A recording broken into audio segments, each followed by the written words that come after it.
Yes, I agree. I have to get back to my time, to 1960. Oh, we have a very good chance, Major, if we can reverse the phenomenon that brought you here. What phenomenon did bring me here? It is what we know as a relativity paradox. It's another dimension. A fifth dimension. Fifth dimension?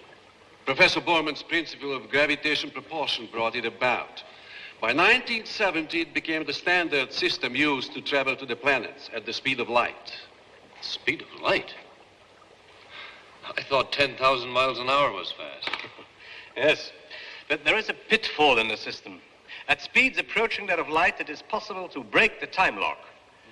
The barrier that holds all things in a normal time relationship to each other. That's what happens to all of us. We have slipped out of one time sphere and into another. Captain Markova broke through in 1973 during her third flight. She was transporting supply from Central Europe to the Venus planet. The captain's men destroyed her ship.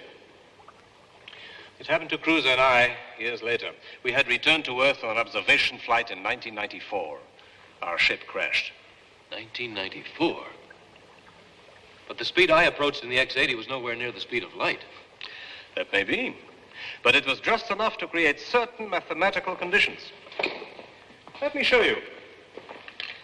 Here, these symbols represent the Earth, the Sun, and your ship. Now, consider these known facts.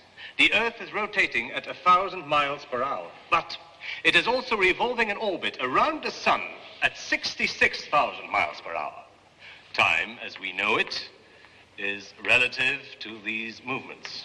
But the entire solar system, together with other systems of our galaxy, are moving through space at over 6 million miles per hour. Theoretically, you had a velocity approaching the speed of light before you ever left the ground. Yes, but everything is moving at that speed together as one unit.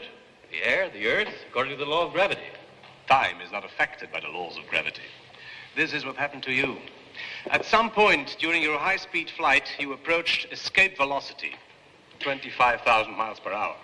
It was at this time that you altered your flight angle. If you hadn't, probably you would have gone on into orbit. It was this angle, at a specific altitude and velocity, that broke the time barrier. For a fraction of a second, you were suspended in space, no longer interlocked with the time spheres of the Sun and the Earth. Now, during this split second, our galaxy moved onward in time for what amounted to 65 years. An instant later, you had rejoined our solar system, and the rest you know. Yes. Then if I